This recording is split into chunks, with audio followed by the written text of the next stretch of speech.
ये रहा आपके सारांश का सबसे सरल हिंदी अनुवाद और बच्चों जैसी गहन व्याख्या जिसमें तकनीकी शब्द केवल अंग्रेजी में है। हुमायूं द सावा डिलेटेंट, हुमायूं द सवान डिलेटेंट, 4 भागों का नाटक। सरल हिंदी सारांश। हुमायूं जब 1530 में 22 साल की उम्र में बादशाह बने तो वो अपने पिता से भी कमजोर स्टेट्समैन राजनेता थे। उनके पास आराम से राज करने का मौका था, लेकिन अपनी गलतियों के कारण उनका पूरा करियर हार्डशिप, कठिनाई, ह्यूमिलिएशन, अपमान और डिस्पेयर, निराशा से भरा रहा। उनके शासनकाल को एक इतिहासकार ने 4 एक्ट्स अधिनियमों का ड्रामा नाटक कहा है। पहले एक्ट 1530 से 1540 में उन्होंने कई बड़ी स्ट्रेटेजिक ब्लंडर्स, रणनीतिक गलतियां की और अपनी पूरी सल्तनत अपने ही सरदार शेर खान सूरी को सौंप दी। दूसरा एक्ट उनके जीवन का सबसे बुरा समय था। 5 साल 1540 से 1545 उन्होंने बिटर एग्जाइल, कठोर निर्वासन में एक गरीब भटकने वाले की तरह बिताए। तीसरे एक्ट 1545 के बाद में उन्होंने पर्शियन हेल्प, फारसी मदद से अपनी ताकत वापस पाई और हिंदुस्तान लौटने की तैयारी की। चौथा और आखिरी एक्ट उनके जीवन के अंतिम 11 महीनों फरवरी 1555 से जनवरी 1556 का है, जिसमें वो फिर से पटशाह ऑफ हिंदुस्तान बन गए, लेकिन अपनी लाइब्रेरी पुस्तकालय में एक छोटी सी दुर्घटना में उनकी मृत्यु हो गई। बच्चों जैसी गहन व्याख्या, कॉन्सेप्ट क्लैरिटी। बच्चों, ये कहानी हुमायूं नाम के एक राजा की है। कल्पना करो कि एक बच्चा है जिसे एक बहुत बड़ा और सुंदर खिलौनों का घर, सल्तनत, विरासत में मिला है। हुमायूं कौन थे? हुमायूं बहुत स्मार्ट, बुद्धिमान थे, पढ़ने लिखने और कला से प्यार करते थे, इसलिए उन्हें सवान डिलेटेंट कहते हैं। इसका मतलब है कि वो स्मार्ट तो थे, लेकिन उन्हें यह नहीं पता था कि राजा बनकर मुश्किल फैसले कैसे लेते हैं। इसलिए वो एक गुड लीडर, अच्छे नेता नहीं बन पाए। उनके पिता ने जो साम्राज्य उन्हें दिया था, उसे चलाने के लिए जिस विजडम, समझदारी की जरूरत थी, वो उनमें नहीं थी। पहला एक्ट, बड़ी गलती, 1530 1540। जैसे कोई बच्चा खेलते खेलते अपना खिलौना तोड़ दे, वैसे ही हुमायूं ने 10 साल 1530 से 1540 तक ऐसी स्ट्रेटेजिक ब्लंडर्स, बहुत बड़ी गलतियां की, जिससे उनकी सल्तनत कमजोर होती गई। उन्होंने अपने दुश्मन को कम समझा। उनके अपने ही एक सरदार, जिसका नाम शेर खान सूरी था, वो बहुत चालाक और शक्तिशाली बन गया। हुमायूं ने शेर खान सूरी को रोकने में बहुत देर कर दी और अपनी सल्तनत उससे हार गए। इसे ही लॉस ऑफ इनहेरिटेंस, विरासत खोना कहते हैं। दूसरा एक्ट, 5 साल का दुख, 1540 1545। सल्तनत हारने के बाद हुमायूं का बुरा समय शुरू हुआ। ये 5 साल का समय था जब वो राजा नहीं थे। वो बस एक आम आदमी की तरह इधर उधर भटकते रहे। वो गरीब, थके हुए और अपमानित थे। इसे बिटर एग्जाइल, कठोर निर्वासन कहते हैं। वो अपने छोटे से फटेहाल समूह के साथ रेगिस्तानों में छिपते रहे। यह उनके जीवन का लोएस्ट एब, सबसे निचला स्तर था जब किसी राजा को इस तरह ह्यूमिलिएशन, अपमान सहना पड़ा। तीसरा एक्ट, मदद और वापसी की तैयारी, 1545 1555। जब हुमायूं लगभग हार मान चुके थे, तब उन्हें दूर के एक राजा यानी पर्शिया, फारस से हेल्प, मदद मिली। इस मदद से उन्हें नई ताकत मिली और उन्होंने अपनी सेना फिर से तैयार की। इस एक्ट में वो हिंदुस्तान वापस आने की तैयारी कर रहे थे। उन्होंने अब अपनी पिछली गलतियों से सीखा और अपनी शक्ति फिर से हासिल की। इसे रीगेन कंट्रोल, नियंत्रण वापस पाना कहते हैं। चौथा एक्ट, अंत का छोटा समय, 1555 1556। आखिरकार हुमायूं 1555 में वापस राजा बन गए। यह फाइनल एक्ट, अंतिम भाग, केवल 11 महीने चला। वो फिर से बादशाह तो बन गए, लेकिन नियति को कुछ और मंजूर था। वह अपनी लाइब्रेरी, पुस्तकालय की सीढ़ियों से फिसलकर गिर गए और मर गए। यह एक सिली एक्सीडेंट, छोटी सी दुर्घटना थी जो ये दिखाती है कि एक ग्रेट किंग, महान राजा की जिंदगी भी कितनी अचानक खत्म हो सकती है। क्या आप अब ये जानना चाहेंगे कि हुमायूं की कौन कौन सी स्ट्रेटेजिक ब्लंडर्स थीं जिन्होंने उन्हें शेरशाह सूरी से हरवा दिया?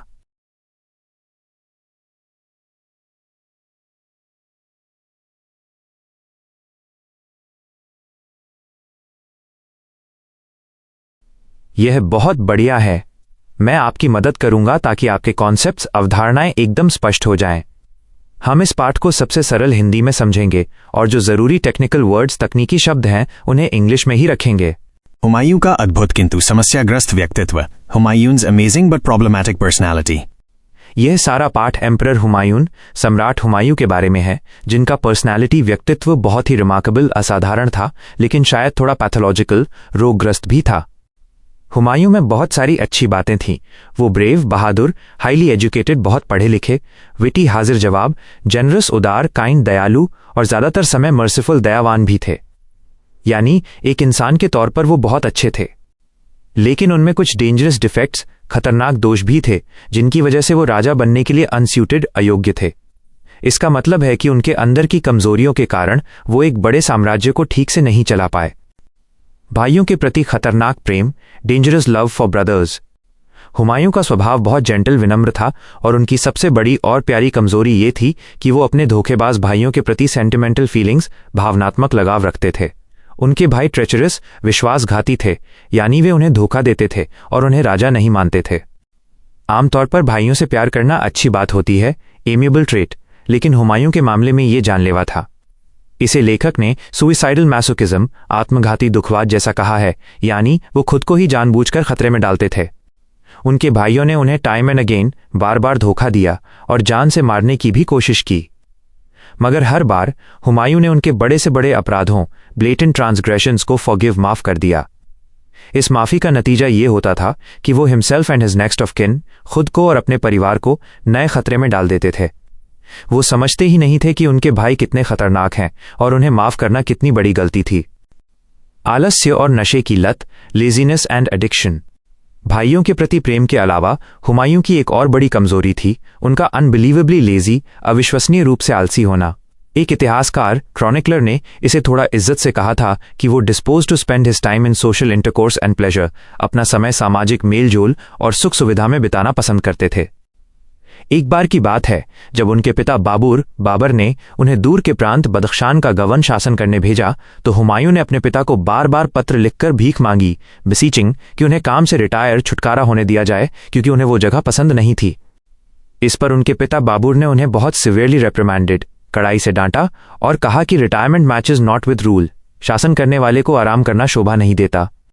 हुमायूं का ये इंडोलेंस, आलस्य और हिडनिज्म, सुखवाद इतना ज्यादा था कि वो इतने लापरवाह हो जाते थे कि सबसे जरूरी और प्रेसिंग इमरजेंसीज, अत्यावश्यक खतरों को भी ऑब्लिवियस, अनदेखा कर देते थे। उन्होंने एक नहीं बल्कि मोर देन वंस, एक से ज्यादा बार अपनी इसी मॉर्बिड प्रीऑक्यूपेशन विद प्लेजर, सुख सुविधा के साथ अस्वस्थ लगाव और वियर्ड पर्सनल हॉबीज, अजीब निजी शौक के कारण जीती हुई बाजी हार दी। इसे कहते हैं snatch defeat from the jaws of victory, जीत के मुंह से हार छीन लेना। और जैसे जैसे उनकी उम्र बढ़ी, ये समस्या और भी एग्रेवेटेड, गंभीर होती गई, क्योंकि उन्हें ओपियम एडिक्शन, अफीम की लत लग गई थी, जो उनकी मुश्किलें और बढ़ाती गईं। सरल शब्दों में, हुमायूं दिल के बहुत अच्छे थे, पर वह राजा बनने के लिए तैयार नहीं थे, क्योंकि वो बहुत आलसी थे, अपने भाइयों को बार बार माफ कर देते थे और अपनी लत व शौक के कारण काम से ज्यादा आराम को जरूरी समझते थे। क्या आप अब ये जानना चाहेंगे कि इन सभी कमजोरियों के बावजूद हुमायूं ने अपना खोया हुआ साम्राज्य वापस कैसे पाया?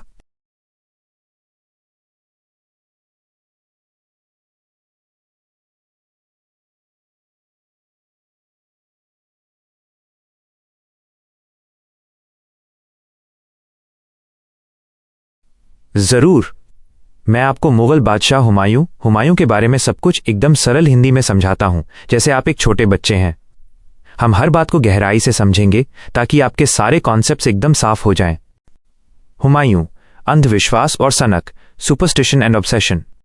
सोचिए, हुमायूं एक इतने एम्परर, बादशाह थे, लेकिन उनके अच्छे जजमेंट, समझदारी और कॉमन सेंस, आम अक्ल पर उनका सुपरस्टिशियस नेचर, अंधविश्वासी स्वभाव पूरी तरह हावी था।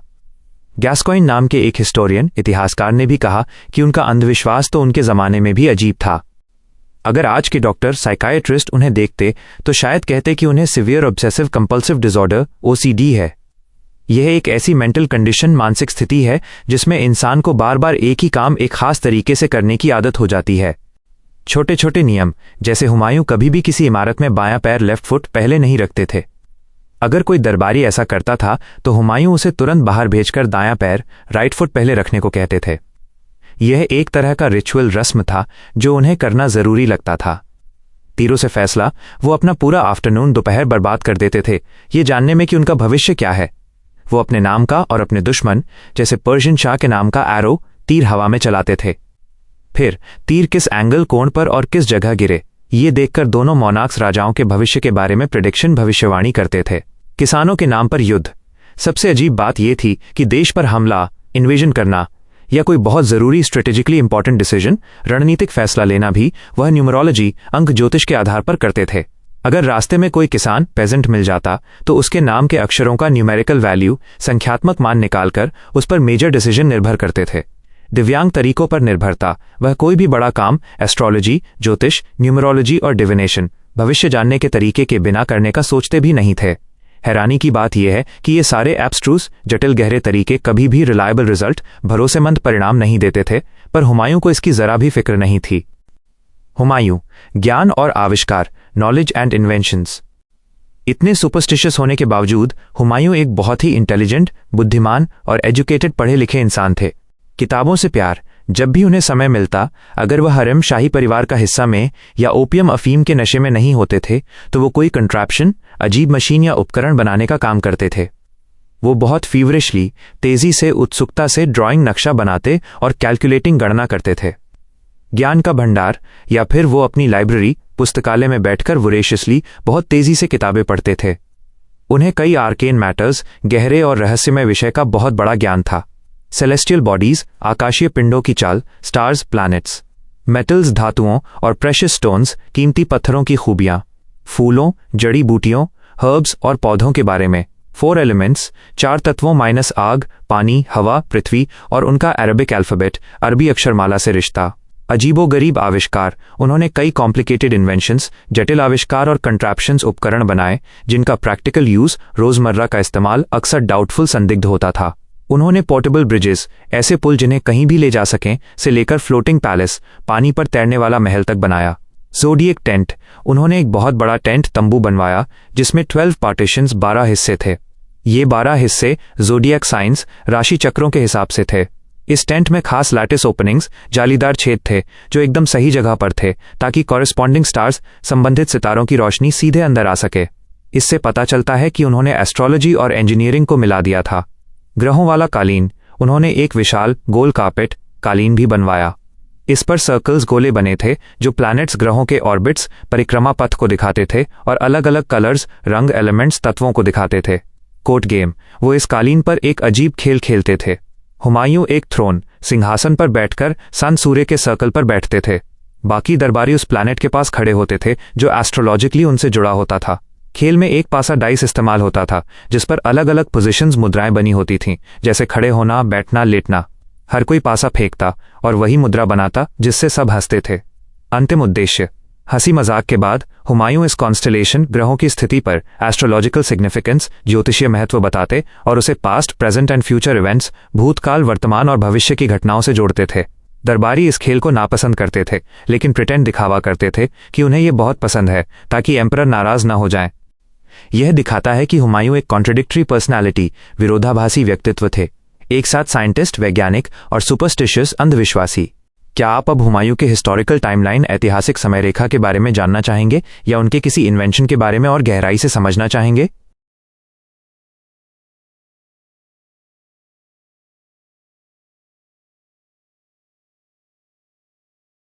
आपके दिए गए पाठ का सबसे सरल हिंदी अनुवाद और एक बच्चे को समझाने जैसा गहराई से स्पष्टीकरण। सरल हिंदी अनुवाद, सिंपलेस्ट हिंदी ट्रांसलेशन। उस राजा के दरबार और सेना में लिटरली हर चीज और हर व्यक्ति किसी न किसी तरह से स्टार्स, सितारों और प्लैनेट्स, ग्रहों से और उनसे जुड़े हुए कलर्स, रंगों, नंबर्स, संख्याओं, सब्सटेंसेस, पदार्थों और एट्रीब्यूट्स, विशेषताओं से जुड़ा हुआ था। वो वीक सप्ताह के हर दिन डिफरेंट कलर्स, अलग अलग रंग पहनता था। हर रंग एक अलग प्लैनेट को दर्शाता था और उस प्लैनेट द्वारा शासित एक खास एस्पेक्ट, पहलू के लिए समर्पित था। उदाहरण के लिए मंडे, सोमवार और वेंसडे, बुधवार, आनंद के दिन, डेज ऑफ जॉय या मुराद होते थे जब वो ग्रीन क्लोथ्स, हरे रंग के कपड़े पहनता था।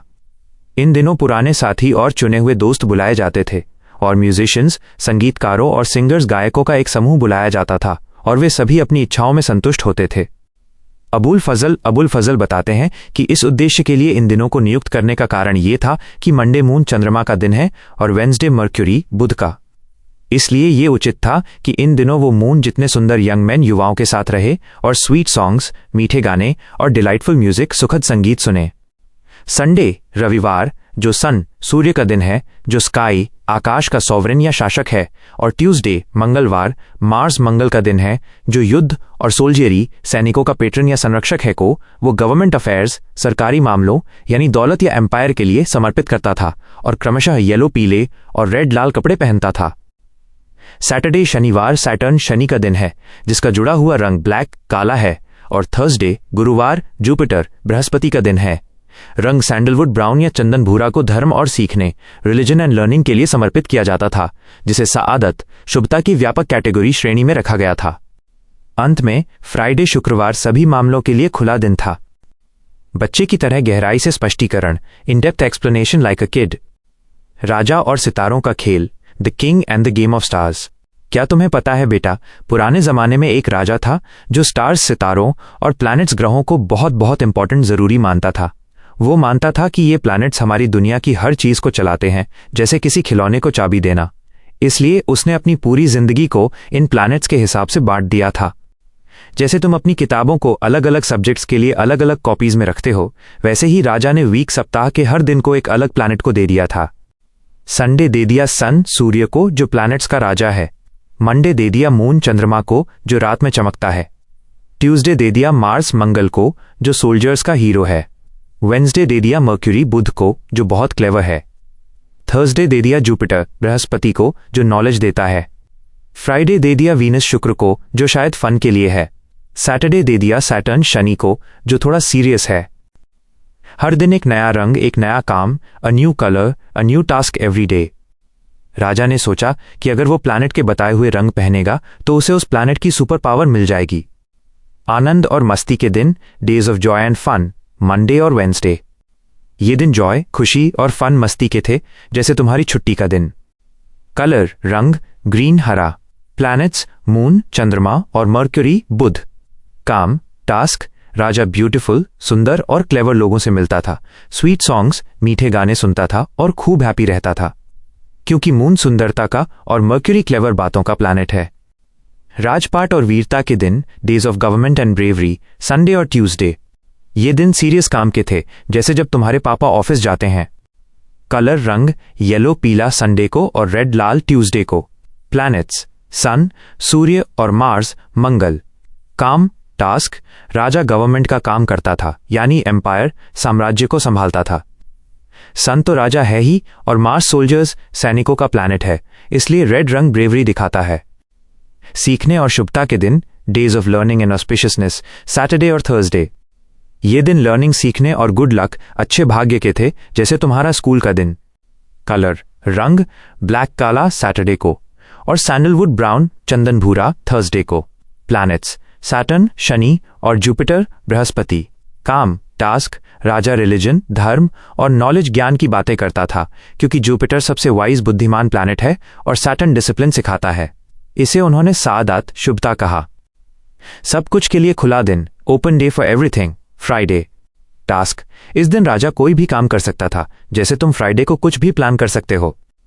बेसिकली मूल रूप से राजा ने प्लैनेट्स के हिसाब से अपनी पूरी जिंदगी को परफेक्ट बनाने की कोशिश की। उसने सोचा कि अगर वो हर प्लैनेट का रूल नियम मानेगा तो उसका राज हमेशा सक्सेसफुल सफल रहेगा।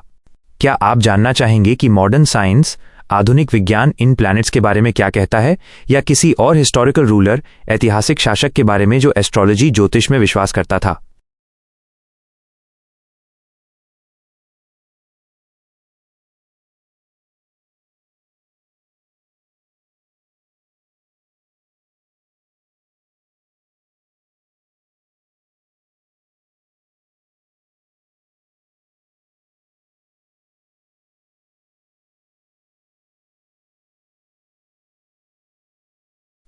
ये रहा आपके दिए गए टेक्स्ट का सबसे आसान हिंदी अनुवाद और उसके बाद सरल भाषा में विस्तृत व्याख्या। मूल पाठ का सरल हिंदी अनुवाद, सिंपल हिंदी ट्रांसलेशन। इसी तरह नोबल्स, ऑफिसर्स, आर्टिजन्स और उनके जैसे लोगों को भी एम्पायर, ऑस्पिशियसनेस और जॉय की उन्हीं कैटेगरीज में बांटा गया था। एडमिनिस्ट्रेटर्स को AHLI दौलत, मैन ऑफ एम्पायर कहा जाता था। AHLI सआदत, मैन ऑफ ऑस्पिशियसनेस। धार्मिक scholars, literati, scientists, poets, law officers और दूसरे महान और सम्मानित लोग थे। और AHLI मुराद, पीपल ऑफ जॉय, वे थे जिनके पास सौंदर्य और शिष्टता थी, और इसमें वर्चुओसो सिंगर्स और म्यूजिशियंस शामिल थे। इन तीनों क्लासेस में से हर एक के अंदर 12 ऑर्डर्स या तीर थे, और हर ऑर्डर को 3 रैंक्स में बांटा गया था। अबुल फैजल लिखते हैं, इस बादशाह द्वारा शुरू किए गए कस्टम्स में से एक डिस्ट्रीब्यूशन ऑफ एरोज था, जिसके माध्यम से थ्रोन के सेवकों के बीच रैंक्स और स्टेशंस के बीच का अंतर दिखाया जाता था। सोने के अलग अलग स्टैंडर्ड्स के अनुसार तीनों क्लासेस के सभी लोगों के रैंक्स को 12 ऑर्डर्स या एरोज में बांटा गया था और हर किसी को उसके लिए सही ग्रेड और रैंक मिलता था। 12वां तीर, जो सबसे शुद्ध सोने का बना था, शक्तिशाली बादशाह के शुभ क्विवर में रखा जाता था और उसे छूने की हिम्मत कोई नहीं कर सकता था। 11वां तीर बादशाह के रिलेशंस और ब्रेदरन, भाई बंधुओं और सरकार में काम करने वाले सभी सल्तान्स के लिए था। 10वां महान शयख्स, सईड्स और विद्वान और धार्मिक लोगों के लिए। 9वां महान नोबल्स के लिए। 8वां दरबारियों, कोर्टियर्स और बादशाह के कुछ निजी सेवकों के लिए। 7वां आम सेवकों के लिए। 6ठा हैरम्स और अच्छे व्यवहार वाली महिला सेविकाओं के लिए। 5वां युवा मेड सर्वेंट्स के लिए। 4था ट्रेजरर्स, कोषाध्यक्ष और स्टीवर्ड्स, प्रबंधक के लिए। 3रा सोल्जर्स, सैनिकों के लिए। 2रा मीनियल सर्वेंट्स, निम्न स्तर के सेवक के लिए। 1 पैलेस गार्ड्स, महल के गार्ड, ऊंट चलाने वालों, कैमल ड्राइवर्स और उनके जैसे लोगों के लिए था। इनमें से हर एक एरो या ऑर्डर के 3 ग्रेड्स थे, सबसे ऊंचा, मध्यम और सबसे निचला। बच्चे की तरह सरल हिंदी में विस्तृत व्याख्या, इन depth explanation for a kid. नमस्ते, मैं आपका सबसे अच्छा शिक्षक हूं और आज हम एक बहुत ही मजेदार और अजीबोगरीब राजा की कहानी सीखेंगे जिसका नाम था हुमायूं। 1 राजा का वर्गीकरण का खेल, किंग्स कैटेगराइजेशन गेम। हुमायूं को हर चीज को व्यवस्थित, ऑर्गेनाइज करने का बहुत शौक था। उसने अपने महल के सारे लोगों को 3 बड़े बड़े ग्रुप्स में बांट दिया। सोचो, जैसे आप अपने सारे खिलौनों को 3 बक्सों में रखते हो। पहला ग्रुप AHLI, दौलत माइनस एम्पायर वाले। इसमें वे लोग थे जो एडमिनिस्ट्रेशन, सरकार चलाने का काम करते थे। ये मैन ऑफ एम्पायर थे, यानी राजपाट संभालने वाले ताकतवर लोग। दूसरा ग्रुप AHLI, सादात, ऑस्पिशियसनेस वाले। ऑस्पिशियसनेस शुभता का मतलब होता है अच्छी किस्मत या ज्ञान। इस ग्रुप में सारे स्मार्ट लोग थे, रिलीजियस स्कॉलर्स, धर्म के पंडित, साइंटिस्ट्स, वैज्ञानिक, पोएट्स, कवि, लॉ ऑफिसर्स, कानून वाले और सभी रिस्पेक्टेबल, सम्मानित लोग। ये मैन ऑफ ऑस्पिशियसनेस थे। तीसरा ग्रुप AHLI, मुराद, जॉय वाले। जॉय खुशी का मतलब है मजा। इसमें वे लोग थे जो राजा का मनोरंजन करते थे। ये थे सुंदर और एलिगेंट शिष्ट लोग, वर्चुओसो सिंगर्स, बहुत बढ़िया गायक और म्यूजिशियंस, संगीतकार। ये पीपल ऑफ जॉय थे। 2 12 तीर और 3 rank, 12 arrows and 3 ranks. Humayun यही नहीं रुका। उसने हर ग्रुप के अंदर 12 और छोटे छोटे हिस्से बनाए, जिन्हें उसने ऑर्डर्स या एरोज तीर कहा। उसने कहा कि इन तीरों को देखकर पता चलेगा कि कौन कितना इंपॉर्टेंट है। ये तीर अलग अलग शुद्धता के गोल्ड, सोने से बने थे। जितना शुद्ध सोना उतनी ऊंची रैंक। 12वां तीर सबसे शुद्ध, ये तो किंग, राजा के लिए ही था, कोई इसे छू भी नहीं सकता था। 11वां तीर राजा के फैमिली, परिवार और उसके लिए काम करने वाले सल्टन्स, छोटे राजा। 10वां तीर बड़े रिलीजियस, धार्मिक स्कॉलर्स, विद्वान। 9वां तीर महान नोबल्स, बड़े ऑफिसर्स। 1वां तीर सबसे कम रैंक, महल के गार्ड्स और कैमल ड्राइवर्स, ऊंट चलाने वाले। सबसे इंटरेस्टिंग बात यह थी कि हर तीर ग्रुप के अंदर भी 3 ग्रेड्स थे, हाईएस्ट, मिडिल और लोएस्ट। ये कितना कॉम्प्लिकेटेड था, है ना? 3-4 तत्वों वाले डिपार्टमेंट, 4 एलिमेंट्स डिपार्टमेंट्स। राजा ने अपनी सरकार के कामों को भी 4 हिस्सों में बांटा, जिन्हें उसने 4 एलिमेंट्स, पृथ्वी, जल, अग्नि, वायु के नाम दिए। अर्थ, पृथ्वी। इस डिपार्टमेंट में एग्रीकल्चर, खेती और बिल्डिंग्स, इमारतें बनाने का काम था। वाटर, जल। इसमें कैनाल्स, नहरें, इरिगेशन, सिंचाई और वाइन सेलर्स, शराब रखने की जगह का काम था। फायर, अग्नि। इस डिपार्टमेंट में आर्मी, सेना का काम था, क्योंकि फायर ताकत दिखाती है। एयर, वायु। ये बाकी बचे सभी कामों का डिपार्टमेंट था, कैच ऑल। इसमें किचन्स, रसोई, रॉयल वार्डरोब, राजा के कपड़े, स्टेबल्स, घोड़ों का घर और ऊंटों और खच्चरों का मैनेजमेंट, प्रबंधन जैसे डाइवर्स अलग अलग काम थे।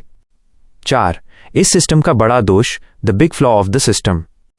टेक्स्ट कहता है कि हुमायूं को कैटेगराइजेशन, वर्गीकरण और सिस्टमेटाइजेशन व्यवस्था बनाना का इतना ऑब्सेशन, जुनून था कि उसने अपना सारा समय और ट्रबल, परेशानी इसी में लगा दिया ताकि सब कुछ जस्ट राइट हो जाए। लेकिन एक बड़ी समस्या थी, ये इंट्रिकेट, बहुत जटिल सिस्टम किसी भी प्रैक्टिकल पर्पस, काम के उद्देश्य के लिए यूजफुल, उपयोगी नहीं था। राजा की ये सारी कैलकुलेशंस, गणनाएं उसे उसके सबसे बड़े दुश्मन शेर खान सूरी, नेमेसिस के बारे में वार्न, चेतावनी नहीं दे पाईं। शेर खान सूरी ने हुमायूं को हराकर उसके किंगडम, राज्य से बाहर भगा दिया। 5 राजा की दुखद मौत, the Kings tragic death. Humayun को इन बातों से कोई बॉदर, परेशानी नहीं हुई। वह अपनी एस्ट्रोलॉजिकल डिल्यूजन्स, ज्योतिषीय भ्रम पर अपनी आखिरी सांस तक फेथफुल वफादार रहा। अल्टीमेट आयरनी, फेट, किस्मत का सबसे बड़ा मजाक ये हुआ कि हुमायूं जिस ऑब्जर्वेटरी, वेधशाला की सीढ़ियों से खड़े होकर फ्यूचर भविष्य देखने की कोशिश करता था, उसी सीढ़ी से फॉल टू हिज डेथ गिरकर उसकी मौत हो गई।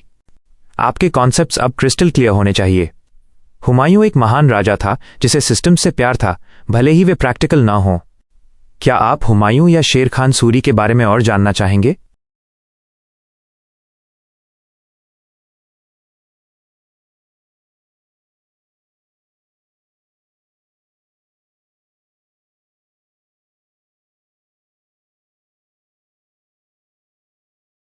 यह एक शानदार ऐतिहासिक जानकारी है। मैं इसे आपके लिए सबसे सरल हिंदी में समझाऊंगा, जैसे मैं किसी छोटे बच्चे को कहानी सुना रहा हूं जो अभी अभी इतिहास पढ़ना शुरू कर रहा है। सरल हिंदी अनुवाद और व्याख्या। पहला भाग, सत्ता का अस्थिर संतुलन, बैलेंस ऑफ पावर। ये जो पाठ आपने दिया है वो भारत के पुराने समय, सामंती या फ्यूडल काल की बात है।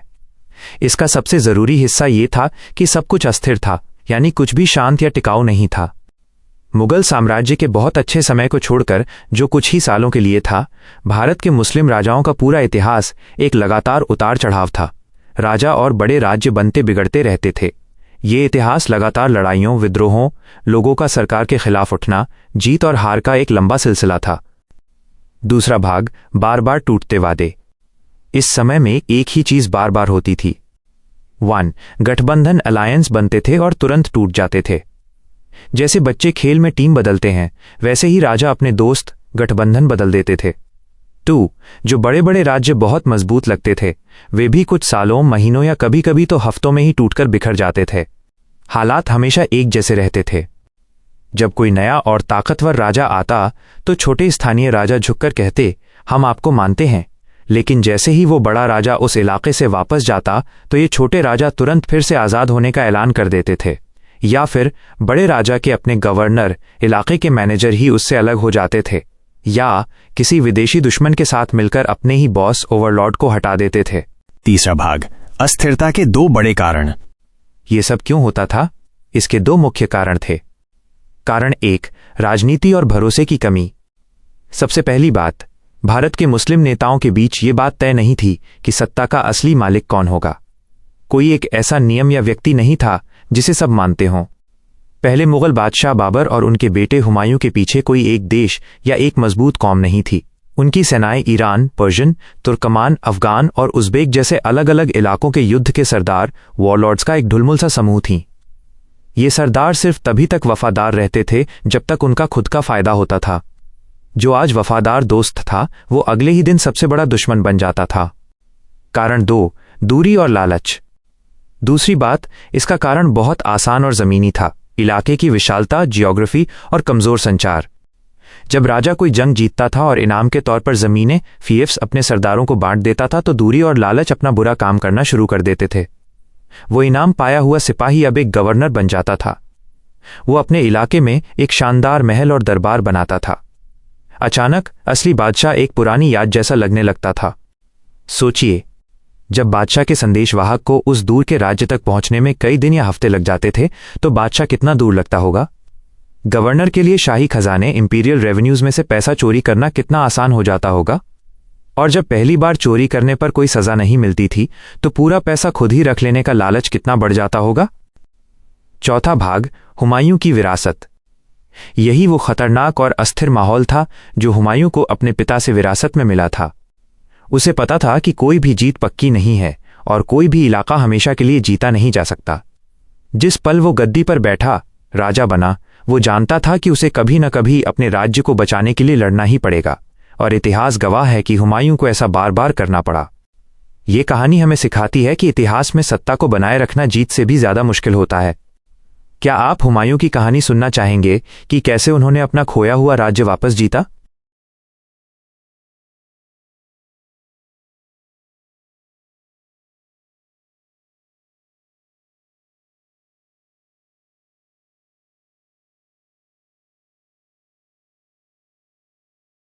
ये रहा आपके लिए इस ऐतिहासिक पाठ का सबसे सरल हिंदी अनुवाद और गहन व्याख्या, जिसमें तकनीकी शब्द इंग्लिश में ही रखे गए हैं।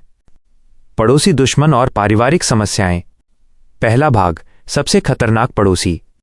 हुमायूं जब बादशाह बने तो उनके आसपास कई नेबरिंग पावर्स, पड़ोसी ताकतें थीं जो उनके लिए खतरा थीं। इन सब में सबसे रिडाउटेबल, सबसे डराने वाले अफगान थे। वे बिहार, बंगाल और सुल्तानेट ऑफ गुजरात जैसे बड़े इलाकों में मौजूद थे। दूसरी तरफ राजपूत क्लैंस, राजपूत समूह ने फिलहाल फॉर द टाइम बीइंग के लिए अपने एक्सपेंशनिस्ट एम्बिशंस, राज्य फैलाने की इच्छा को छोड़ दिया था। पर अफगान नोबल्स, रईस या सरदार अभी भी शांत नहीं हुए थे। उन्हें युद्ध में साउंडली डिफीटेड, बुरी तरह हराया तो गया था, लेकिन क्रश्ड पूरी तरह खत्म नहीं किया गया था। वे वापस उन इलाकों में चले गए थे जहां पर उनका इफेक्टिव कंट्रोल, वास्तविक नियंत्रण था। वहां उन्हें एम्पल अपॉर्चुनिटी, खूब मौका मिला कि वे अपने वूंड्स, जख्मों को भर सकें और अपनी स्ट्रेंथ, ताकत को रीबिल्ड, फिर से खड़ा कर सकें। सीधी बात यह है कि शेर घायल था, मरा नहीं था। दूसरा भाग, घर के अंदर का खतरा। हुमायूं के दुश्मन सिर्फ बाहर ही नहीं थे। उनके पोटेंशियल एडवर्सरीज, संभावित दुश्मन, उनके अपने डोमिनियंस राज्यों से बाहर ही लिमिटेड, सीमित नहीं थे। हुमायूं की पूरी जिंदगी उनका अपने ही रिलेटिव्स, रिश्तेदारों के साथ बैलेंस ऑफ पावर, सत्ता का संतुलन बहुत डेलिकेट, नाजुक बना रहा। इनमें सबसे खास थे उनके सगे भाई कमरान, अस्कारी और हिंदल। ये तीनों भाई भी ताकतवर बनना चाहते थे, इसलिए हुमायूं को इन पर हमेशा नजर रखनी पड़ती थी। तीसरा भाग, बाबर का वसीयतनामा और संपत्ति का बंटवारा। हुमायूं जब दिसंबर 1530 में एक्सेशन, राजगद्दी पर बैठना कर रहे थे तो उन्हें उनके पिता बाबर के डाइंग इंस्ट्रक्शंस, मरते समय दिए गए निर्देश का पालन करना था। बाबर चाहते थे कि एम्पायर, पूरे साम्राज्य का ओवरलॉर्डशिप, मुख्य शासन हुमायूं को मिले। हुमायूं को रिवर इंडस, सिंधु नदी के ईस्ट पूर्व के सारे इलाकों पर डायरेक्ट कंट्रोल, सीधा नियंत्रण मिला। उनके भाई कामरान को काबुल और कंडाहार, आज के अफगानिस्तान में, जैसे महत्वपूर्ण और अमीर इलाके मिले। बाकी दो छोटे भाइयों अस्कारी और हिंदल को, जो उस समय केवल 11 और 14 साल के थे, छोटे फीफ्स, जमीन के छोटे टुकड़े या जागीरें दिए गए। बदख्शान, एक दूर का प्रांत की गवर्नरशिप, राज्यपाल का पद उनके एक कजिन चचेरे भाई को दी गई। बाबर का ये निर्देश देने का कारण ये था कि उन्हें लगा कि भाइयों को अलग अलग इलाके देकर वो झगड़े को खत्म कर देंगे, पर असल में ये एक बहुत बड़ी गलती साबित हुई। चौथा भाग, कामरान का लालच और हुमायूं की मजबूरी। कमरान को जो हिस्सा मिला था वो उससे सैटिस्फाइड, संतुष्ट नहीं था। वो बहुत जल्द इंडस नदी पार करके आगे बढ़ गया और एंटायर पंजाब, पूरे पंजाब पर टेकिंग पोजीशन, कब्जा कर लिया। इन डेप्थ एक्सप्लेनेशन, गहन व्याख्या। पंजाब एक स्ट्रेटेजिक, रणनीतिक इलाका था। ये दिल्ली के ठीक बगल में था और बहुत उपजाऊ, फर्टाइल था। इस पर कामरान का कब्जा करना सीधे सीधे हुमायूं की अथॉरिटी, सत्ता को चुनौती देना था। यह घटना सिविल वॉर, गृहयुद्ध या भाइयों के बीच की लड़ाई को जन्म दे सकती थी, लेकिन कमरान बहुत चालाक था। उसने हुमायूं को रीअश्योरिंग मैसेजेस, भरोसा दिलाने वाले संदेश भेजे, जिनमें उसने कंटिन्यूड लॉयल्टी, लगातार वफादारी और सबसर्वियंस, अधीनता दिखाने की बात कही। उसने कहा कि मैं आपका सेवक हूं, मैंने सिर्फ अपना इलाका थोड़ा ठीक किया है। हुमायूं ने अपने फादर्स एडवाइस, पिता की सलाह को माना, जिसमें कहा गया था कि अपने भाइयों के साथ हमेशा इंडल्जेंट, नरम दिल, क्षमाशील रहना चाहिए। इसलिए हुमायूं ने नॉट टू रिएक्ट, कोई प्रतिक्रिया न देने का फैसला किया। उन्होंने कमरान को पंजाब रखने दिया, भले ही वो उनका अधिकार था। इसका परिणाम, कॉन्सिक्वेंस, हुमायूं का नरम पड़ना उनकी कमजोरी साबित हुआ। कामरान को लगा कि वह जो चाहे कर सकता है, और यही चीजें आगे चलकर हुमायूं के लिए सबसे बड़ी समस्या बनी। क्या आप जानना चाहेंगे कि हुमायूं ने अपने सबसे खतरनाक अफगान एडवर्सरी, अफगान दुश्मन शेरशाह सूरी का सामना कैसे किया?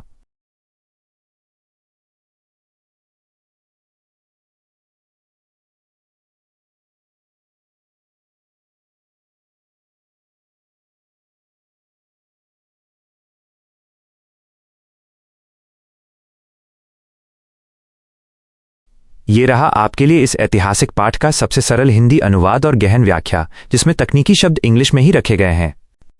दीन पनाह, हुमायूं की शुरुआती जीतें और एक बड़ी गलती।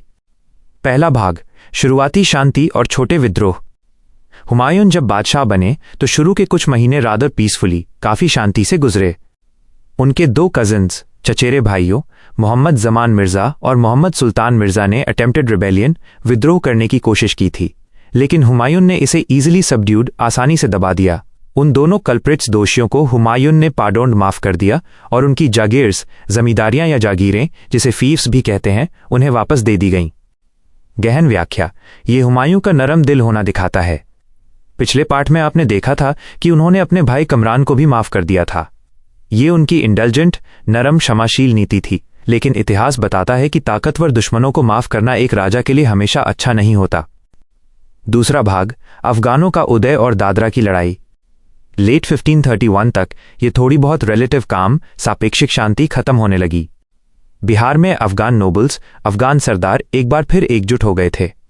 उन्होंने सुल्तान महमूद लोडी, जो मरे हुए इब्राहिम लोडी के भाई थे, को अपना नॉमिनल लीडरशिप, नाम मात्र का नेता बनाकर रैलीड, इकट्ठा किया और लखनऊ पर कब्जा कर लिया। लेकिन अफगानों में लैक ऑफ डिसिप्लिन, अनुशासन की कमी थी और वे आपस में ही इंटरनल राइवलरी, आंतरिक प्रतिस्पर्धा करते थे। इसका फायदा हुमायूं को मिला और उन्होंने बैटल ऑफ दादरा की लड़ाई, जो अब उत्तर प्रदेश में है, में इजी विक्ट्री, आसान जीत हासिल की। इस लड़ाई में उन्होंने इंसर्जेंट्स, विद्रोहियों की मुख्य सेना को राउटेड एंड स्कैटर्ड, बुरी तरह हरा दिया और तितर बितर कर दिया। यह जीत 1532 में मिली। तीसरा भाग, शेर खान सूरी, सबसे बड़ी भूल। दादरा की लड़ाई में एक अफगान नोबलमैन था जो शामिल नहीं हुआ। उसका नाम था शेर खान सूरी। उसने बाकी अफगानों को डिजर्टेड छोड़ दिया और गंगा रिवर के पास वाराणसी के दक्षिण पश्चिम में चुनर के मजबूत किले में छिप गया। यह किला स्ट्रेटेजिक फोर्ट्रेस, रणनीतिक किला था।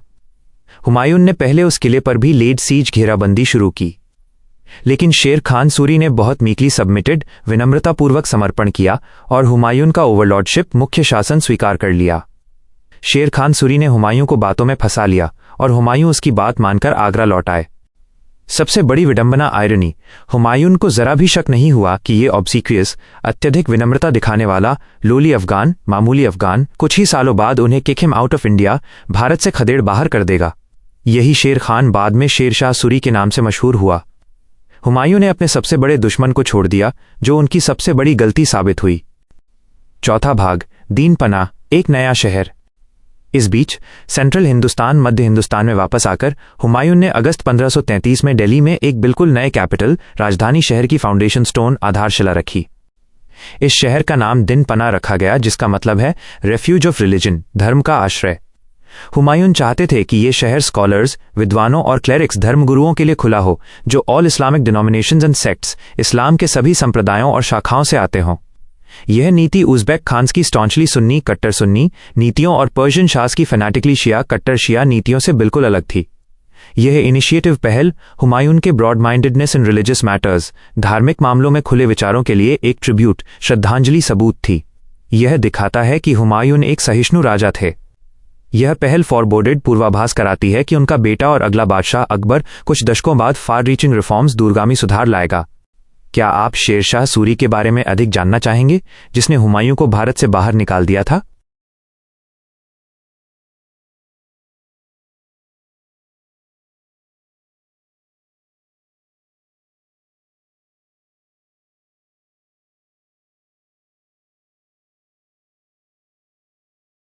यह एक शानदार विचार है। मैं आपकी बातों को सबसे सरल हिंदी में अनुवाद करूंगा और साथ ही बच्चों को जैसे समझाते हैं वैसे ही गहराई से समझाऊंगा, ताकि आपके कॉन्सेप्ट्स क्रिस्टल क्लियर हो जाएं।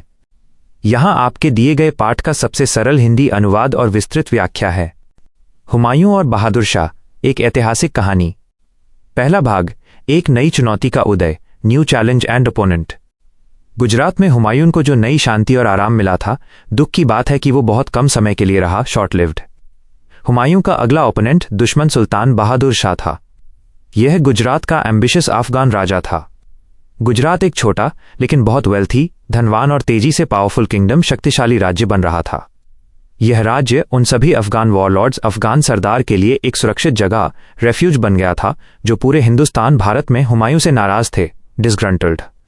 सरल व्याख्या, सोचिए, जैसे आप अपनी पढ़ाई पूरी करके चैन की सांस लेते हैं, वैसे ही राजा हुमायूं थोड़ा आराम कर रहे थे।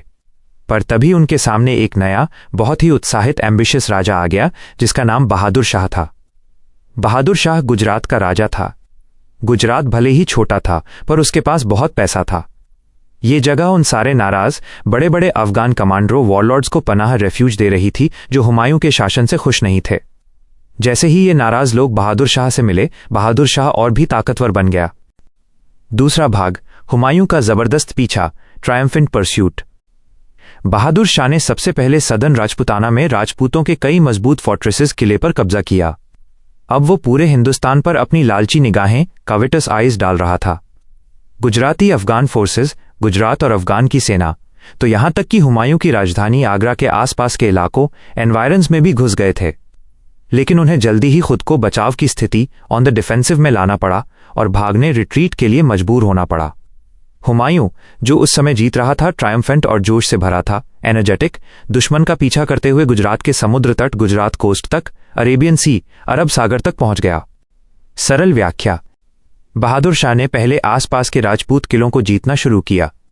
उसका सपना था कि वह पूरे भारत पर राज करे। एक बार तो उसकी सेनाएं इतनी आगे आ गईं कि हुमायूं की राजधानी आगरा के बहुत पास तक पहुंच गईं, पर हुमायूं ने उन्हें जोरदार टक्कर दी। बहादुर शाह की सेना को पीछे हटना पड़ा, रिट्रीट। हुमायूं, जो बहुत जोश में था, उसने उनका पीछा करना शुरू कर दिया। वो दुश्मनों के पीछे भागते भागते गुजरात के किनारे, जहां भारत का सबसे बड़ा समुद्र अरेबियन सी है, वहां तक पहुंच गया। तीसरा भाग, भागना और पुर्तगाली समझौता, ट्रीटी ऑफ बसीन एंड एस्केप। दुश्मन का पीछा होते देख बहादुर शाह घबराकर बहुत तेजी से एक नाव पर सवार होकर डियू द्वीप आइलैंड की ओर भागा, fled head over heels. Du वो जगह थी जहां कुछ ही महीने पहले, द 23 दिसंबर 1534, उसने पोर्चुगीज पुर्तगालियों के साथ एक ट्रीटी समझौते पर हस्ताक्षर साइन करने के लिए मजबूर ओब्लाइज्ड होना पड़ा था। इस समझौते का नाम ट्रीटी ऑफ बसीन था। इस ट्रीटी के तहत उसने पुर्तगालियों को बॉम्बे, आज का मुंबई के साथ द्वीप और पास का स्ट्रेटेजिक टाउन, रणनीतिक शहर बसैन दे दिया था। पुर्तगाली अब अपनी स्थानीय ट्रेडिंग सेटलमेंट, व्यापारिक बस्ती की रक्षा के लिए डियू में एक फोर्ट्रेस किलेबंदी बना रहे थे। हुमायूं, जो टिमुरिद प्रिंस बाबर के परिवार का राजकुमार था, समुद्र को देखने वाला अपने वंश का पहला व्यक्ति, फर्स्ट एवर टू ले आइज ऑन द ओशन था। वो कुछ हफ्तों के लिए कैम्बे, खंबत के समृद्ध बंदरगाह, फ्लरिशिंग पोर्ट पर रुका। सरल व्याख्या: जब हुमायूं समुद्र किनारे तक पहुंच गया तो बहादुर शाह डर गया और अपनी जान बचाने के लिए नाव पर चढ़कर डियू नाम के एक द्वीप पर भाग गया। इस डियू द्वीप पर पोर्चुगीज, पुर्तगाल देश के लोग थे।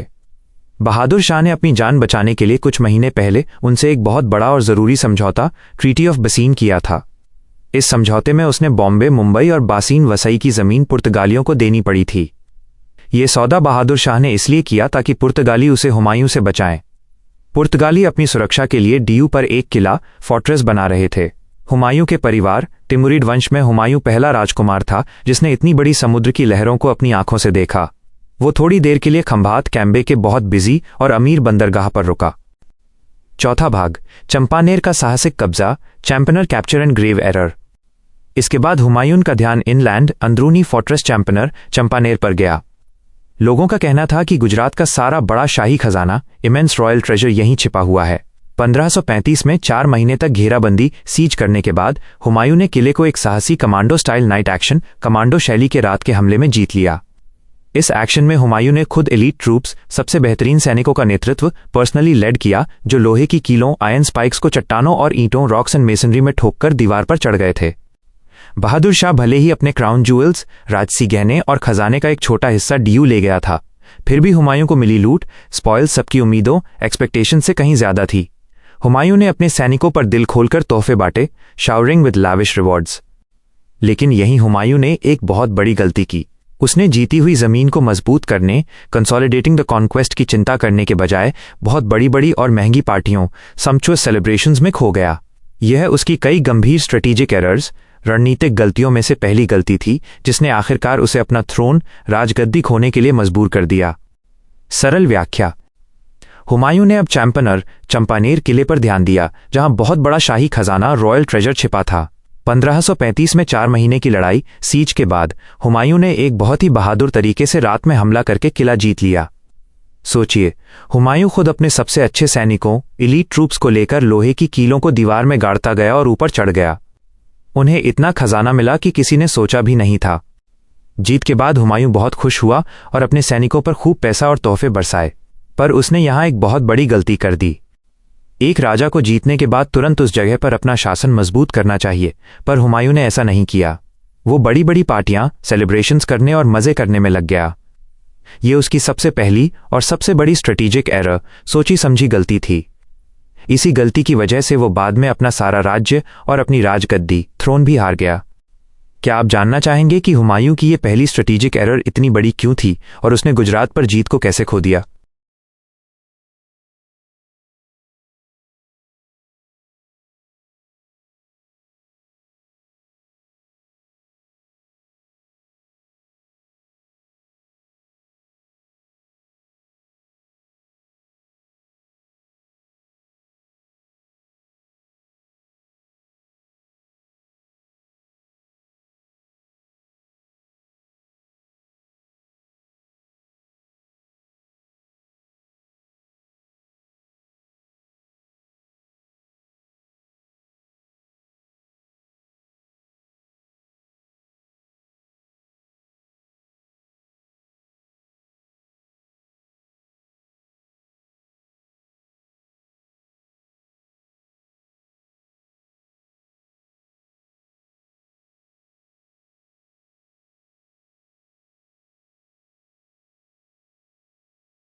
ये कहानी हुमायूं के जीवन का सबसे नाटकीय और भयानक हिस्सा है, जो दिखाती है कि कैसे एक बड़ी जीत के बाद एक राजा ने अपनी सारी मेहनत पानी में मिला दी। मैं आपको हर एक बात, हर एक शब्द समझाऊंगा ताकि आपका कॉन्सेप्ट क्रिस्टल क्लियर हो जाए। यहां आपके दिए गए पाठ का सबसे सरल हिंदी अनुवाद और विस्तृत व्याख्या है। पहला भाग, जश्न का उन्माद और अनुशासन का अंत, indulgence and loss of discipline. Humayun ने अपने आदमियों पर दिल खोलकर तोहफे बांटे, लेविश रिवॉर्ड्स।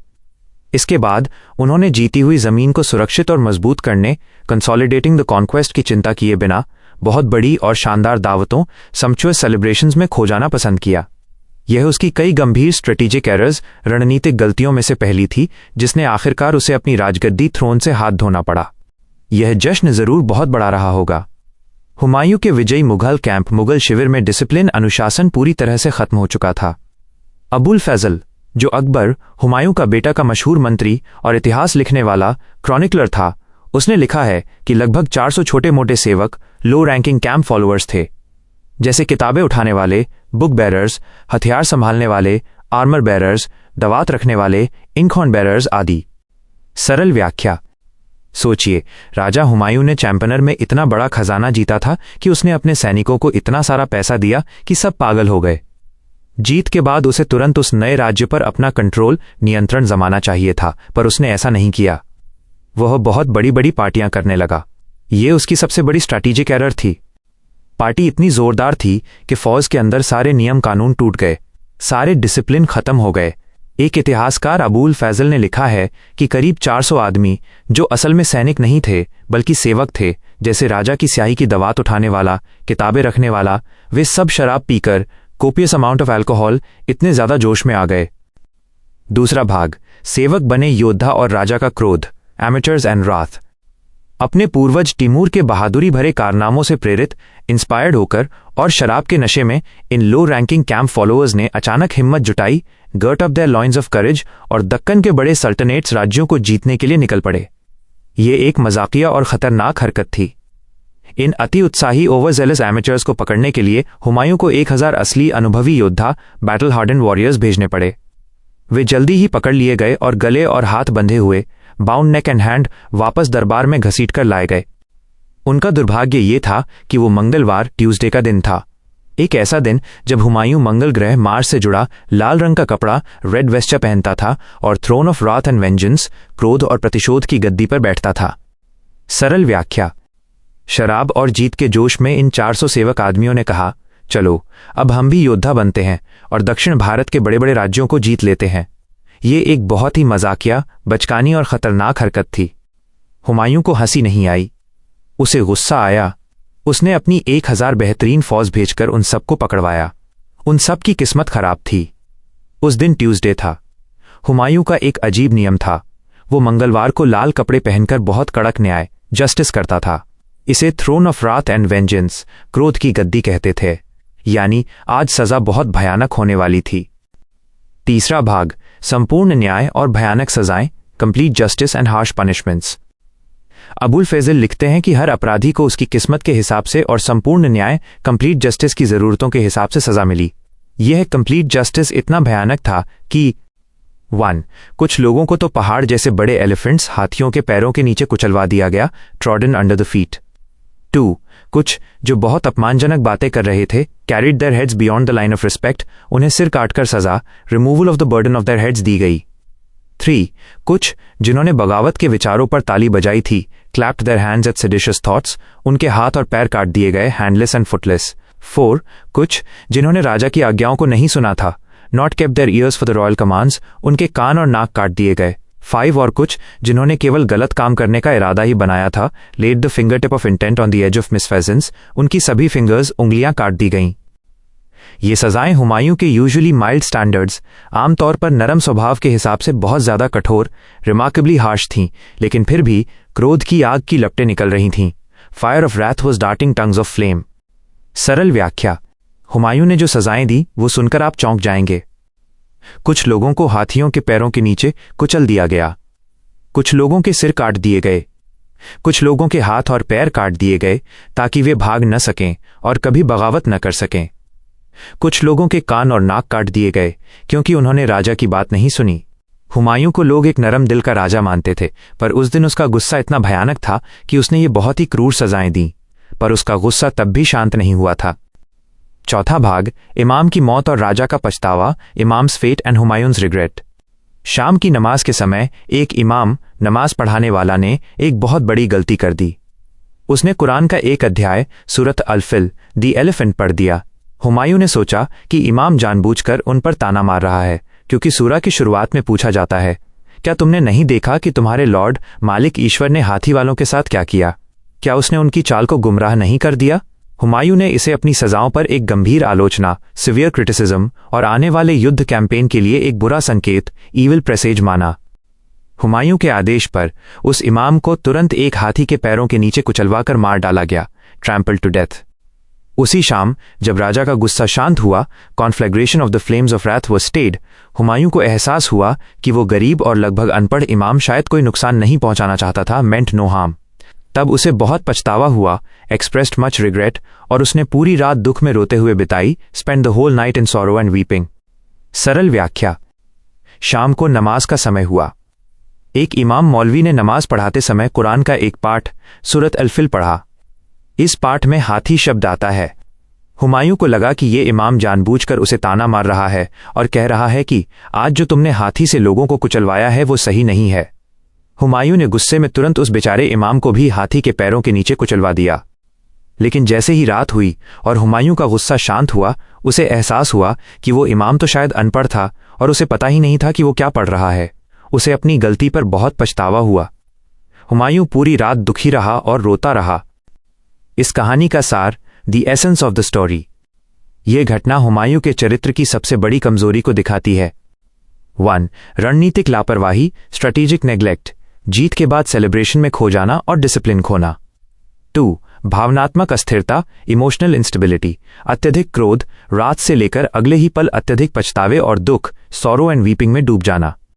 इस घटना के बाद हुमायूं की गुजरात पर पकड़ टूट गई, क्योंकि वो खुद ही अराजकता, केओस में था और अपने नए राज्य को सुरक्षित करने में नाकाम रहा।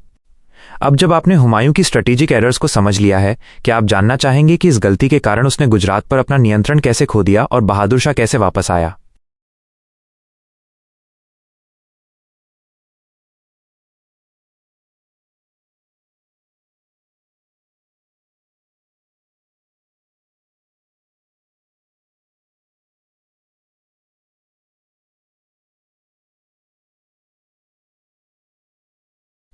यह सवाल शानदार है। हुमायूं की कहानी का यह हिस्सा बताता है कि कैसे उसने खुद अपनी जीती हुई सल्तनत गंवा दी और अब उसके सामने एक और बड़ी मुसीबत खड़ी थी।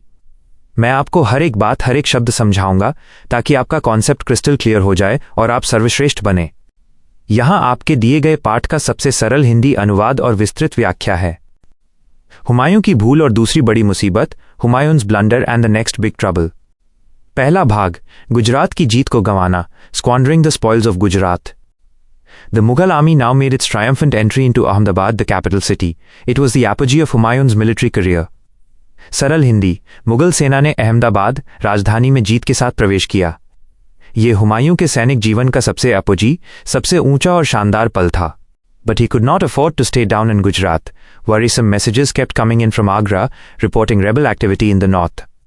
सरल हिंदी, पर वो ज्यादा देर गुजरात में नहीं रुका, क्योंकि उसकी राजधानी आगरा से लगातार बुरी खबरें आ रही थीं कि उत्तर में विद्रोह, रेबल एक्टिविटी हो रहा है। Humayun headed back north, leaving his brother Askari in charge of Gujarat. That, however, proved to be a costly mistake. सरल हिंदी, हुमायूं अपने भाई अस्कारी को गुजरात का इंचार्ज, देखभाल करने वाला बनाकर उत्तर की ओर लौट गया। ये एक बहुत महंगी गलती, कॉस्टली मिस्टेक साबित हुई। For as soon as the main body of the Mughal army had marched off, Bahadur Shah calmly returned to the mainland, and Askari, instead of defending Ahmedabad as was his duty, abandoned his post and quickly rushed back to Agra with unclear intentions, but in all likeliness to usurp Humayun's throne. सरल हिंदी, जैसे ही हुमायूं की मुख्य सेना गई, बहादुर शाह चुपचाप वापस आ गया। आस्कारी ने, जिसकी ड्यूटी अहमदाबाद की रक्षा करना थी, उसने अपनी जगह छोड़ दी, abandoned his post, और तुरंत वापस आगरा की ओर भाग गया। उसका इरादा साफ नहीं था, पर पूरी संभावना, इन ऑल लाइकलीनेस, थी कि वो अपने भाई हुमायूं की राजगद्दी हथियाना, usurp Humayun's throne चाहता था। The Afghans, meanwhile, quietly retook all of Gujarat and even invaded neighboring Malwa. सरल हिंदी, इस भगदड़ के बीच अफगान्स ने चुपचाप पूरा गुजरात वापस जीत लिया, रीटुक ऑल ऑफ गुजरात और पड़ोसी राज्य मलवा पर भी हमला कर दिया। In a matter of weeks, the spoils of nearly 22 months of victorious campaigning, from November 1534 to August 1536, had been squandered. सरल हिंदी, केवल कुछ ही हफ्तों में हुमायूं के लगभग 22 महीनों तक चले युद्ध अभियान कैंपेनिंग की सारी जीत और खजाना बर्बाद हो गया, स्क्वांडर्ड।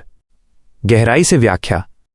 सोचिए, आपने एक बहुत बड़ा केक बनाया, पर जैसे ही आप उसे खाने लगे, किसी ने कहा कि पीछे घर में आग लग गई है। हुमायूं ने अहमदाबाद जीता, जो उसकी सबसे बड़ी जीत थी, एपोजी, पर उत्तर में मुसीबत थी। उसने सबसे बड़ी गलती ये की कि उसने अपने गद्दार भाई अस्कारी पर भरोसा किया। अस्कारी ने मौका देखते ही राज्य छोड़ दिया और भाग गया। शायद वह खुद राजा बनना चाहता था। इससे बहादुर शाह को खाली मैदान मिल गया और उसने पूरा गुजरात फिर से हथिया लिया। हुमायूं ने 22 महीने तक जो मेहनत की, वो केवल कुछ हफ्तों में ही बर्बाद हो गई। ये साबित हुआ कि राजा के निजी रिश्ते, भाई पर भरोसा, उसके स्ट्रेटेजिक डिसीजंस, रणनीतिक फैसलों पर भारी पड़ गए। दूसरा भाग, राजा का अजीब स्वभाव और बहादुर शाह का अंत, हुमायूं's नेचर एंड बहादुर शाह's fate. We do not know how bad Humayun really felt about all this. If he was enraged or desperate, he certainly did not show it. सरल हिंदी, हमें नहीं पता कि हुमायूं को इतना बड़ा नुकसान होने पर कितना दुख हुआ। अगर वो गुस्सा, एनरेज था या हताश, डेस्परेट, तो उसने ये किसी को नहीं दिखाया। With characteristic leniency, he forgave Askari's treacherous blunder and spent the next few months in Agra indulging, to the fullest extent possible, in the luxuries of life and his many bizarre pastimes. सरल हिंदी, उसने अपने characteristic leniency, आमतौर पर नरम स्वभाव के साथ, अस्कारी की धोखे भरी गलती, ट्रेचरस ब्लंडर को माफ कर दिया, और फिर उसने आगरा में अगले कुछ महीने जीवन के लग्जरीज, ऐशो आराम और अपने कई अजीबो गरीब शौकों, बिजार पास टाइम्स में पूरी तरह से खोकर बिताए। It must have been some kind of consolation for Humayun to learn that Bahadur Shah never had the time to enjoy his return to fortune. सरल हिंदी, हुमायूं के लिए थोड़ी राहत, कॉन्सोलेशन की बात यह थी कि बहादुर शाह को भी अपनी किस्मत की वापसी का मजा लेने का ज्यादा समय नहीं मिला। Barely a few months after Humayun's retreat, Bahadur Shah fell out with the Portuguese, the newfound allies to whom he had twice owed his rescue. सरल हिंदी, हुमायूं के जाने के कुछ ही महीनों बाद बहादुर शाह का अपने नए दोस्त पोर्चुगीज पुर्तगालियों से झगड़ा हो गया, फेल आउट। ये वही पुर्तगाली थे जिन्होंने उसे 2 बार बचाया था, owed his rescue. In February 1537, at a parley on a Portuguese ship anchored off the coast of Gujarat, during which he intended to kidnap the Portuguese viceroy, who in turn had plans to arrest him, he was killed and his body unceremoniously dumped into the Arabian Sea. सरल हिंदी, फरवरी 1537 में गुजरात के तट पर लंगर डाले हुए एक Portuguese ship पर बातचीत पार्ले के दौरान, जिसमें बहादुर शाह खुद पोर्चुगीज वाइसरॉय गवर्नर को किडनैप करने गया था, पर गवर्नर ने भी उसे अरेस्ट करने की योजना बना रखी थी। वो मारा गया और उसके शरीर को बिना किसी सम्मान के अनसेरेमोनियसली डम्प्ड अरेबियन सी में फेंक दिया गया। गहराई से व्याख्या। ये हिस्सा हुमायूं के चरित्र को दिखाता है। वो इतना माइल्ड दयालु था कि उसने अपने भाई अस्कारी की गद्दारी भी माफ कर दी। एक तरफ राज्य गंवा दिया, दूसरी तरफ वो आगरा में अपने बिजार पास टाइम्स, अजीब शौकों में व्यस्त रहा। ये उसकी एक बड़ी लीडरशिप फ्लॉ, नेतृत्व की कमजोरी थी। उसे थोड़ी खुशी मिली होगी जब उसे पता चला कि उसके दुश्मन बहादुर शाह का अंत हो गया। बहादुर शाह की मौत एक सेल्फ इन्फ्लिक्टेड, खुद की गलती से आई थी। वो खुद धोखे से पुर्तगाली गवर्नर को अगवा करने गया था, पर वो खुद मारा गया। तीसरा भाग, समुद्र के नए मालिक, पुर्तगाली शक्ति, the new maritime power, Portuguese dominance. Bahadur Shah's cruel, if self-inflicted, fate was more than one of history's countless bloody anecdotes. सरल हिंदी, बहादुर शाह की क्रूर मौत इतिहास की आम खूनी कहानियों से कहीं ज्यादा थी। It was illustrative of a whole new era, a strategic reality. The landlocked Mughals did not even begin to understand the significance of Tigis. Then a small nation of barely 1 million souls were aggressively and unashamedly taking control of India's shores. सरल हिंदी, ये एक बिल्कुल नए युग, whole new era को दर्शाती थी। एक ऐसी स्ट्रेटेजिक रियलिटी, रणनीतिक सच्चाई जिसे जमीन से घिरे लैंडलॉक्ड मुगलों ने बिल्कुल नहीं समझा। पुर्तगाली, जो सिर्फ 10 लाख लोगों का एक छोटा देश थे, अग्रेसिवली हमलावर तरीके से भारत के किनारों, इंडिया शोर्स पर कब्जा कर रहे थे। They had arrived on new and improved ships, caravels, carracks, galleons and galleasses with superior armament in search of treasure and spices.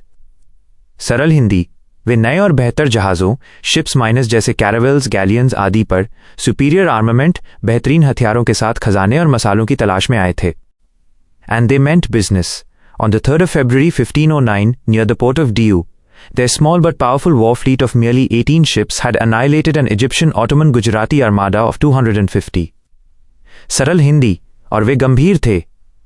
3 फरवरी 1509 को ड्यू बंदरगाह के पास उनके केवल 18 जहाज़ों के छोटे लेकिन ताकतवर वॉर फ्लीट जंगी बेड़े ने इजिप्शियन ओटोमान गुजराती अर्माडा, मिस्र, तुर्की और गुजरात की संयुक्त नौसेना के 250 जहाज़ों को पूरी तरह से नष्ट एनिहाइलेटेड कर दिया था। For over a century, they would dominate the entire Indian Ocean and the Arabian Sea, only to be dislodged by another, more numerous and even more aggressive European nation, the British, whose advent would forever change the face of India. सरल हिंदी, वे 1 सदी, century से ज्यादा समय तक पूरे Indian ocean और Arabian सी पर राज करेंगे और फिर उन्हें एक और ज्यादा बड़ी और ज्यादा आक्रामक यूरोपीय शक्ति, यूरोपियन नेशन ब्रिटिश अंग्रेजों ने हटाया, जिनके आने से भारत का चेहरा हमेशा के लिए बदल गया। गहराई से व्याख्या। यह हिस्सा इस पूरे कैंपेन का सबसे क्रूशल, महत्वपूर्ण लेसन सबक है। मुगलों ने पोर्चुगीज की समुद्री ताकत को समझा ही नहीं। हुमायूं और बहादुर शाह दोनों जमीन पर लड़ रहे थे, जबकि पुर्तगाली समुद्र के नए मास्टर्स मालिक बन चुके थे। 1509 की दीव की लड़ाई यह दिखाती है कि 18 जहाज़ों ने 250 जहाज़ों को कैसे हरा दिया। ये उनकी सुपीरियर आर्मामेंट, बेहतर हथियार और टेक्नोलॉजी, जहाज़ों की तकनीक के कारण हुआ। मुगल्स ने इस स्ट्रेटेजिक रियलिटी को नजरअंदाज कर दिया और इसी कारण अंत में ब्रिटिश, जो एक और यूरोपीय शक्ति थी, भारत पर कब्जा करने में सफल रहे। हुमायूं ने गुजरात खो दिया और एक बड़ी समुद्री शक्ति की अनदेखी कर दी। अब उसका सामना उत्तर में एक और खतरनाक अफगान दुश्मन से होना था। क्या आप उस दुश्मन के बारे में जानना चाहेंगे जिसने हुमायूं को थ्रोन से हमेशा के लिए हटा दिया?